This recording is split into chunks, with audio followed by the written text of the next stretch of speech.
saw a familiar face walking on the avenue.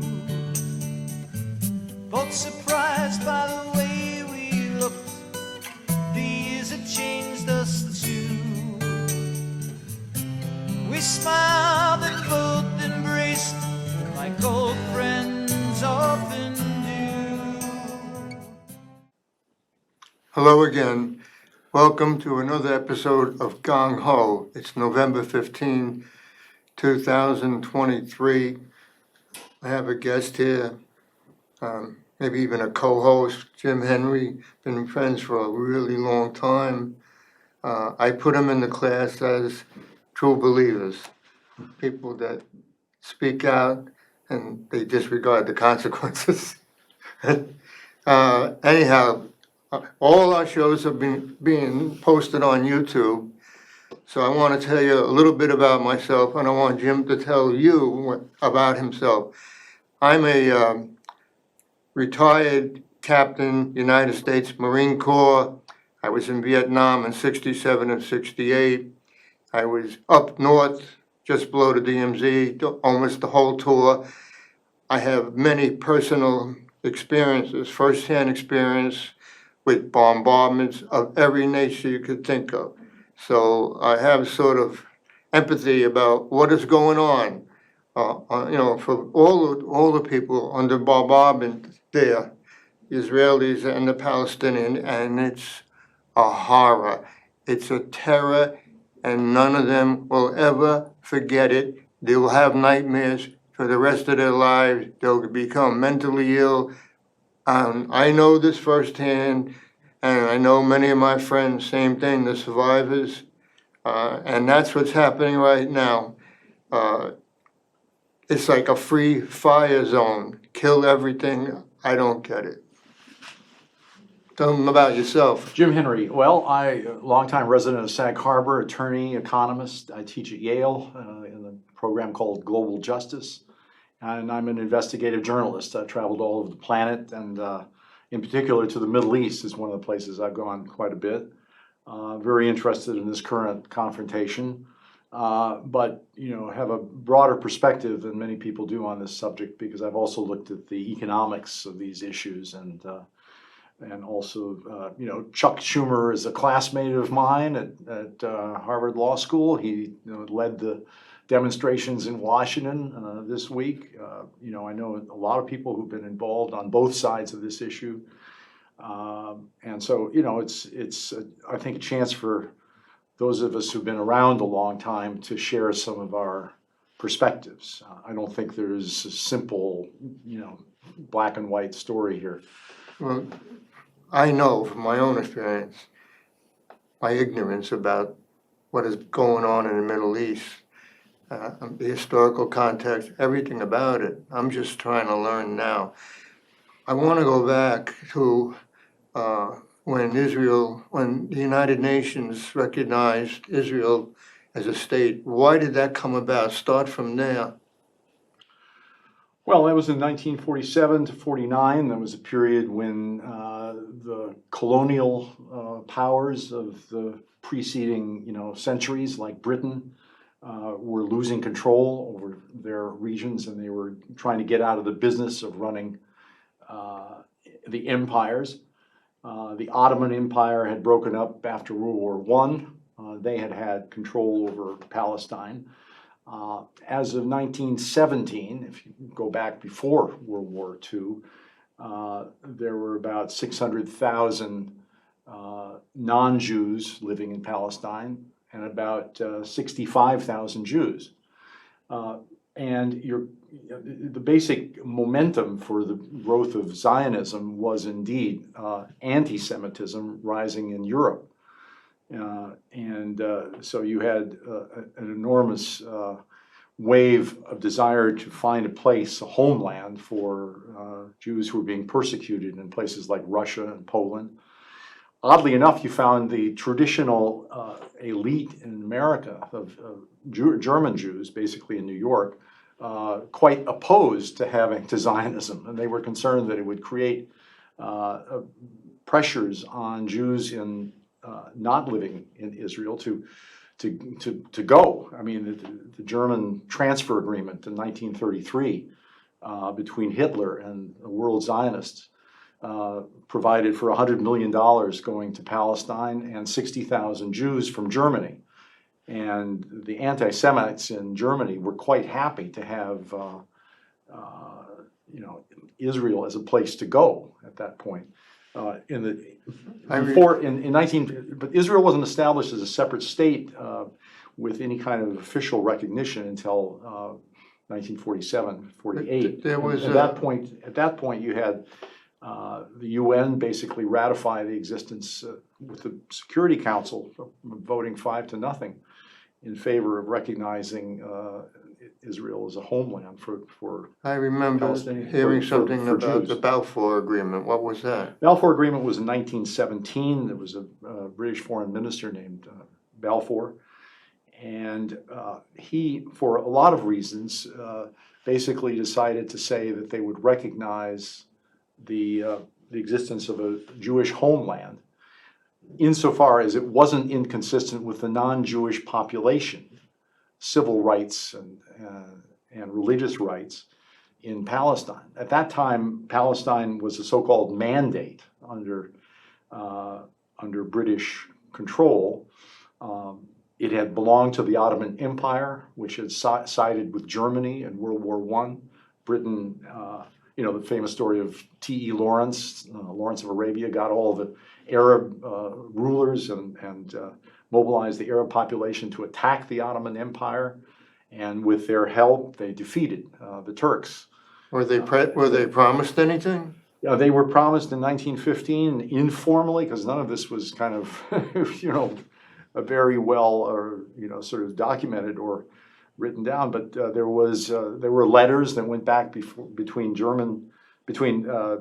British generals and Arab rulers like the Sharif of Mecca, promising that there would be independent states in the Arab populations. They didn't talk specifically about Palestine, but was included. But the Balfour Declaration basically, sort of promised the same areas to, a different people. And that's kind of the roots of this. So the roots really go back to the colonial states like Britain. Britain over the next 50 years basically mismanaged this problem and created a lot of tensions in the way they handled it right up through the end of World War II. They left a big mess in the world's hands, so they couldn't decide who to recognize. Rather than setting up two states or two federal entities for the different populations there, they decided to have basically a homeland that was exclusive to the world's Jews. And that, I think, laid the foundations for a problem that's never really been resolved. We've had this continuing battle for this relatively small part of the world. Now there's about 9.5 million Israeli citizens, of whom about 2 million are non-Jews. And on the West Bank and Gaza, there's another 5 million. So, we're getting into a situation where the population, if you added up all of so-called Palestine, the population is about 50-50 Jews versus non-Jews in that whole territory. Let's say it again. How many Israelis are there? There's about 9.5 million citizens of Israel. About 2 million of them are non-Jews, including a large Arab population. I did a little reading and I realized that before Israel became a state, that they actually there were I don't know, Jews, I guess. There were people there that decided to take up arms against the British. Well, there was a period in the late in 44, 45, 46 when Britain had changed its policy from this very pro-Zionist stand that it had. In 1939, it had a new commission come in and said they were going to back off dividing the land and favoring Zionism. And at that point, there were some organizations that were formed.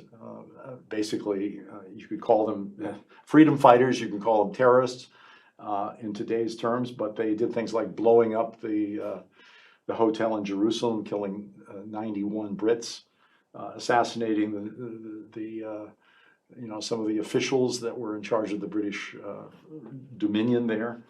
And, that was a period in which the Jewish resistance fighters were actually, armed to the teeth, and they later became quite prominent. Shamir, who was a prime minister, and Begin was involved in some of these movements. So, that was a period that is not really talked about right now. But in the interest of, in today's terms, they would have been called terrorists by any. Well, their acts were terrorism, that's for sure. Well, that's right. I think that doesn't really help us deal with the fact that Hamas killed 1,200 people in October 7th.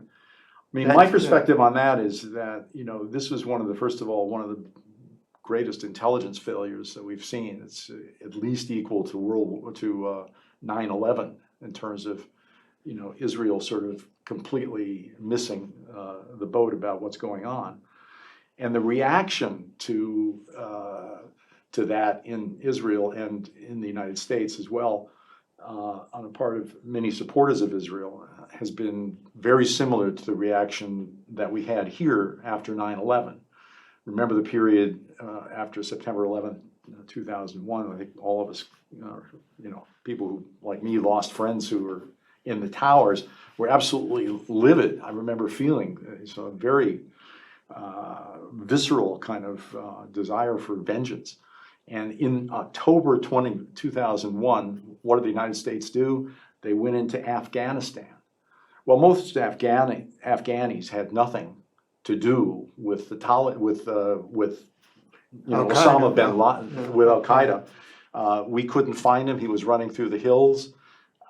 We killed 4,000 people in October of 2001. People forget that, but they were all Afghanis that we could get our hands on, and not the 200 or 300 people who were running Al Qaeda. So that's the same kind of reaction you have here. There's a visceral desire to go after and just find some people to take these feelings out on. And the Palestinians in Gaza, about 2.3 million of them. Not many of them belong to Hamas. Well, they don't, but Hamas won an election there. See, that's another whole aspect of this. Basically, the alternative to Hamas as of the last election, which is in 2006, was Fatah, which is, the Palestinian Authority that runs the West Bank. So Gaza has been run by Hamas since 2006. They won the last election that was held there. They got a grand total of 32% of the vote. And then they came in and they started running things with an iron hand. Half the population of Gaza is under the age of 19. They weren't even around to vote in that election in 2006. So they're hardly responsible for the fact that Hamas is in power. They're not responsible for the fact that there have been no elections. But I think many Israelis feel that we had to penalize the entire population. This was intolerable to have on our border, right next to us. Gaza is situated in the southern part of Palestine. This thing about refuge. The intelligence failure here, it's incredibly so bad. To put an operation like that together, it take time, planning, communications, and you've finance. got to gather up weapons. And finance. The fact is that for at least 10 years, the Israeli government has sealed off Gaza entirely. There is no free immigration back and forth. There's no trade in and out. There's no money transfers that can go in and out of Gaza without going through Israeli banks. And Hamas received a lot of finance with the approval of the Netanyahu government in the last decade. But he believed that Netanyahu was on record saying we have to support Hamas as a strategy to undermine and divide the Palestinians from the folks in the West Bank. They wanted to strengthen Hamas. And so he actually thought that Hamas would work along with him.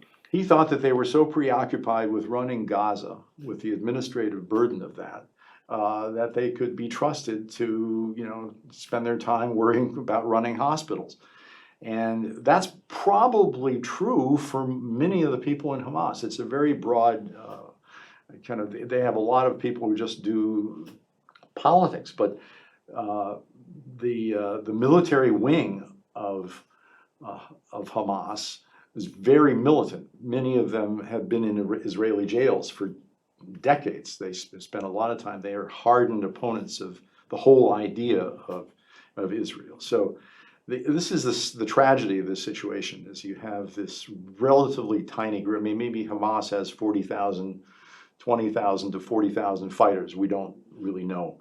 A lot of the political leadership is in Qatar, an Arab, very wealthy Arab state on the Gulf, sort of 1,000 miles away, and they're not running this show. So the tragedy is that the Israeli government basically has taken the stance of, let's penalize Gaza, let's make it difficult for Hamas to even operate there. Let me talk about this a little bit. Yeah. In Vietnam, there were tunnels throughout the whole country, tunnels everywhere. We never bombed a village to destroy tunnels. We never bombed a city to destroy tunnels. They called them tunnel rats. We had men that were willing to go down into the tunnels. Most of the time, we just sealed them off. It was too dangerous. And it was never a thought of bombing a village because there were tunnels underneath, or a town, or that never occurred. The fact that the Israelis are doing that now, bombing areas because they think there are tunnels underneath it. Well, I'm watching what they're doing. I have never seen such big bomb craters ever. And I saw the after effects of B-52 carpet bombing. They don't even compare to this. And I'm looking at the bomb craters, and I don't see any tunnels. I don't see any entrance tunnels. I don't see any dead Hamas, because they wear uniforms. I don't see any weapons. That's why the 9/11 analogy is perfect, because the American people today, 68% support a ceasefire. Our political leadership doesn't support a ceasefire. But American people have been watching this on social media. They've been watching it, tuning into Al Jazeera. You see daily coverage, saturation coverage of all these victims who are civilians, kids. And so that's turned, I think, American opinion, popular opinion, into being critical. They can't imagine that Israel, with the world's most powerful army, one of the most powerful armies, certainly in the Middle East, but nuclear power, just all the weaponry they could imagine, couldn't devise some more surgical method. There is a surgical after Hamas. Yes, there absolutely is. And unlike, let me just say one thing. Unlike Afghanistan, where we basically were searching for bin Laden. We couldn't find him. He was in the mountains of Tora Bora and all that 10 stuff. years. And we couldn't find him.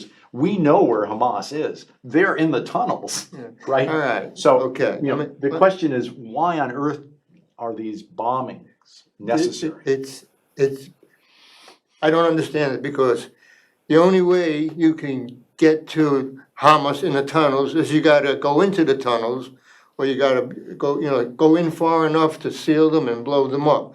That doesn't require bombing them from above. It's not going to happen. It's not going to take out anything. So it's got to be a ground force that goes in. No bombing is required. Now they're starting to find some tunnels, but they've done so much, they call it collateral damage. But to me, look, and it has to be, if you intend to kill an innocent civilian, it's a murder. no matter where it happens, in civilian society, in a war, if you intend to kill an innocent person, it's a murder. It's a war crime. And they're doing it. And people don't understand that they're using our bombs. We developed the bunker buster bombs. We didn't have them in Vietnam. We have developed them. They were developed to actually take out tunnel complexes, but not in cities. You know, out in the mountains and the hills and stuff. And we're doing it. We're giving, I mean, nobody even realizes that they're using our bombs. Every single round that's fired, artillery round, is made here and given or sold to the Israelis. They are right now. Yeah. Right now, they're using white phosphorus on Gaza, the city of Gaza. Using white phosphorus over a city is a war crime. They got caught doing this in Operation Cast Lead. I mean, it was, look what they're doing there. It looks like You could explain what white phosphorus does to the human body. No, it's a, what do you call it? An accelerant, and as soon as it hits air, it burns, and you can't put it out. The only way you can put it out, you got to smother it. It burns right through everything, right through you. So this is happening right now. Right now, the Israelis are using our white phosphorus rounds. They're firing them with our howitzers. I know this. Well, let's stipulate a few things. I think, just to be clear, I believe Israel has the right to exist and it has the right to defend itself. The issue, and Hamas doesn't agree with either of those things. Let's just stipulate that Hamas, for purposes of is a terrorist organization. Let's get all that off the table. The issue is, isn't there an alternative to depopulating all of Gaza in going after Hamas? You're telling me the Israeli military? This is what's driving the rise of so-called anti-Semitism.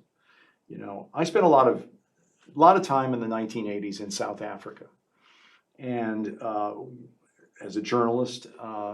And I met and was close to quite a few white opponents of apartheid. And they were almost all Jews. They were militant opponents of apartheid. And they were also, by the way, very critical of Israel.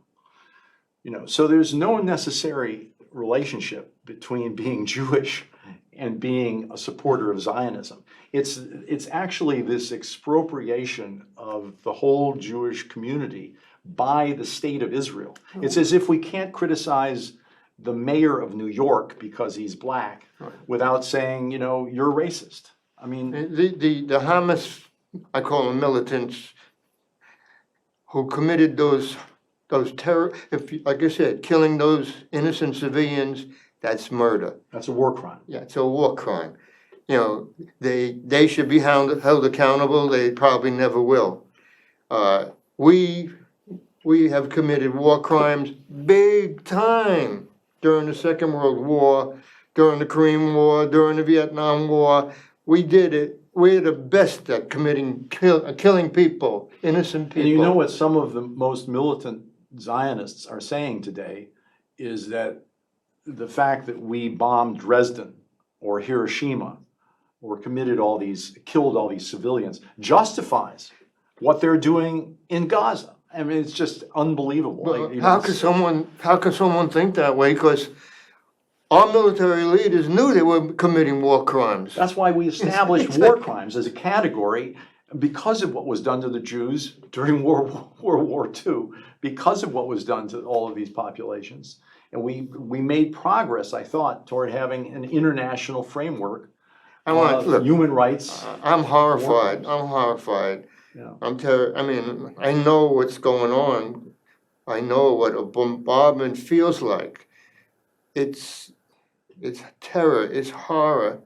It almost drives you insane. And we were Marines, and we were used to that.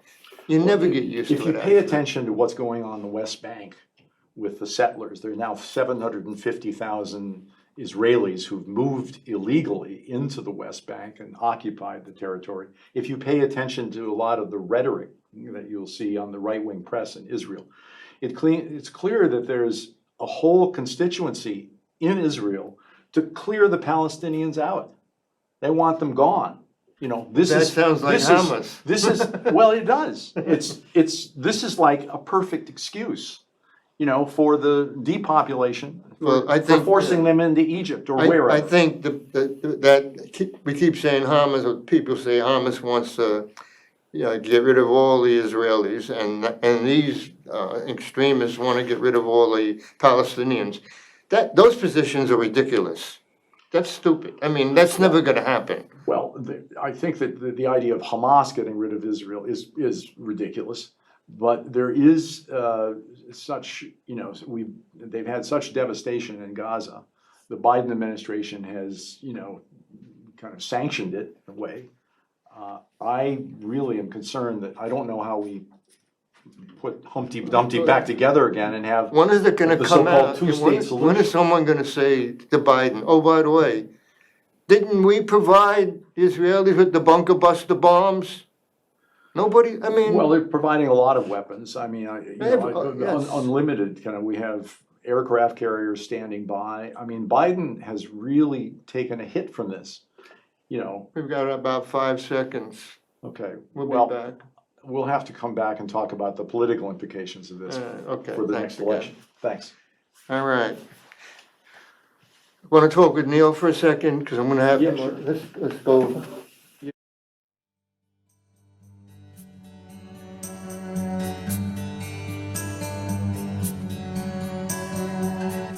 I saw a familiar face walking on the avenue.